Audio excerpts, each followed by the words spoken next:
Dear viewer, once again I welcome you to another interesting time with Gloria, where we talk about history of towns in Nigeria. Thank you for your support so far. Thank you for the likes and the comments. They are really appreciated. If you've not watched the previous episode, kindly go back, view it, and please like the videos. At the same time, share it with your friends. And please subscribe to this channel. And yes, today we are here with another town to learn from, another history to explore. So stay with me as we go on this short break. Oh yes, it is here in Ibadan, a Montessori school with sound British and Nigeria curriculum. Early Models Private School have qualified, seasoned and experienced teachers in a secured environment. Your world will learn in classes with fully air conditioned under a caring staff. In Early Models Private School, after school service, summer and Eastern school with weekend club are part of our programs. We have spaces for creche, playgroup, nursery, and basic classes. We are located at number 2, Gani Bello Layout, behind Splash FM, Felele, Ibadan. Visit our website on info@earlymodels.com.ng or call us on 0803-423-5636 or 0815-776-9960. Early Models Private School. We are rooted in excellence. Welcome, viewer. Today we shall be examining the history of Iragbiji town in Osun State.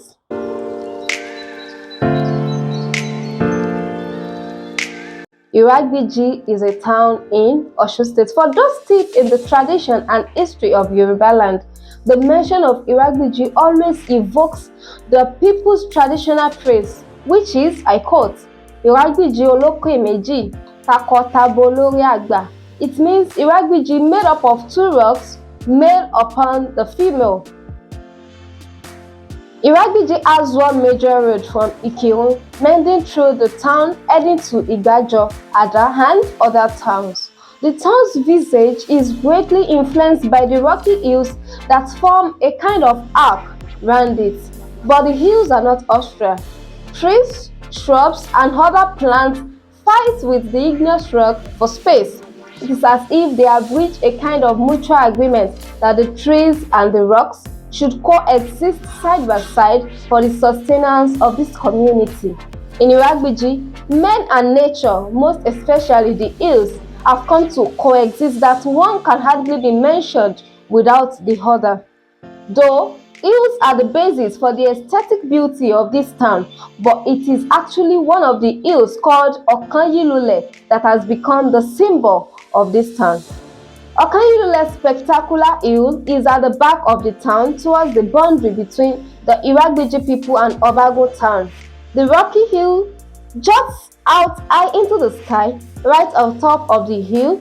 Right on top of this rock is another rock that is delicately placed as if a human giant has placed the rock and balanced the other rock on top of it. This is a spectacle and marvel for many. But it is from this rock that the Iragbiji people got their cognomen. Now, to move inside this hill area is difficult because of the rocks and shrubs blocking the way. But finally, one can manage to get to the hill, of course with scratches from plants. But the sight of the hill was actually worth the trouble because according to the natives, there was more to the hills than the aesthetic. The king of Iragbiji then, Oba Abdurrashid Olabomi, talked about the tourist endowment of Iragbiji, most especially this famous Okanole Hill, and he had this to say. The Okanole Hill is historical to Iragbiji. It is a monument that really depicts and connotes what Iragbiji is. Part of their cognomen says, I quote, Iragbiji owners of double hills, one fell down while the other is still standing. Should be noted that Okanole, this rock that we are talking about, has a history dating back to about 200 years ago. And how did it come to be? There was a dispute over the ownership of the hills area and the land around it. It involved the then monarch of Obago, a neighboring town to Iragbiji. The monarch of Iragbiji then was Oba Oloyede Dada. Then there were no policemen, there were no soldiers, and there were no courts. But traditionally, when issues like that arose, our people in the past had their own method of settling such disputes. What did they do? They invited all the Obas around Iragbiji area, which involved the then Simi of Ede, the then Atauja of Oshogbo, and the Orangun of Ila. All of them went to the foot of these hills and asked each of the monarchs to prove their ownership.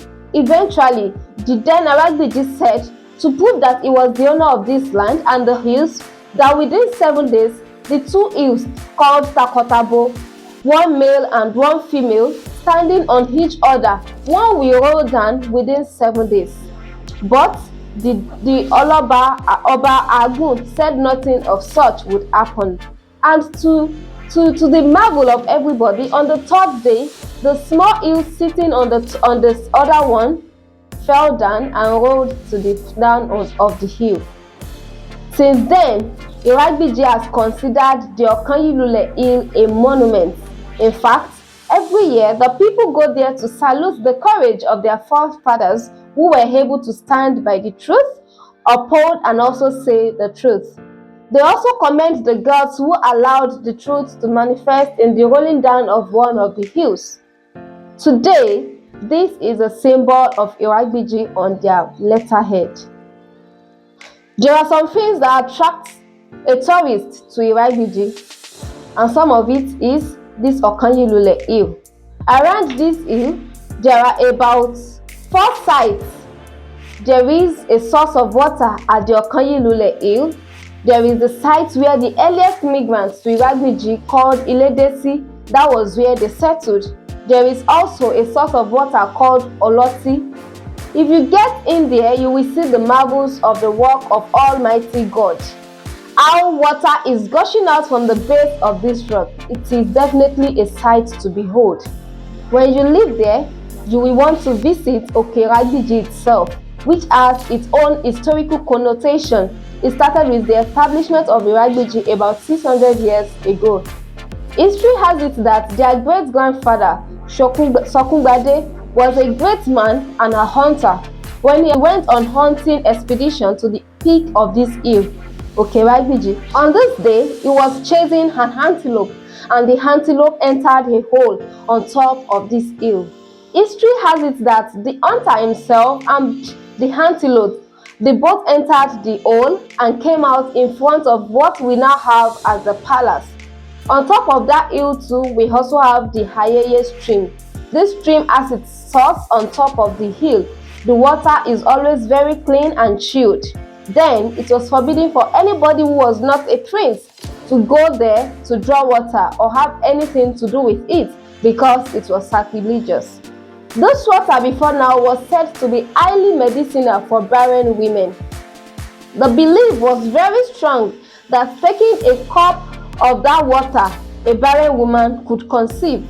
And during their annual festivals, people go to this stream to make a lot of pledges, the barren, the sick, and so on.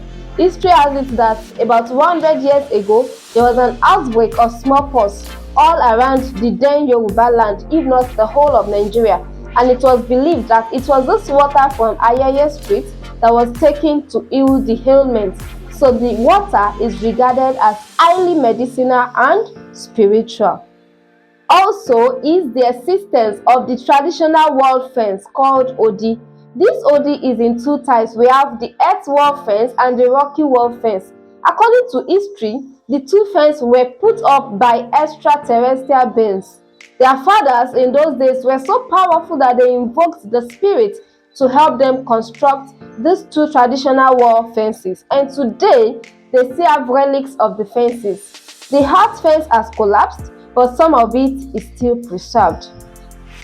When one leaves Iragbiji, one is left with the feeling of having been to a town where the people and nature are actually at peace, because Iragbiji is a town full of nature, and when you get there, you'll definitely fall in love with it. And so the lesson that I would like to bring out of this history today, I would like to theme it or title it Standing Out for the Truth. Know that it doesn't hurt to stand out for the truth, and others may be trying to package lies, and it might even be acceptable, but you, my viewer, you can stand out for the truth.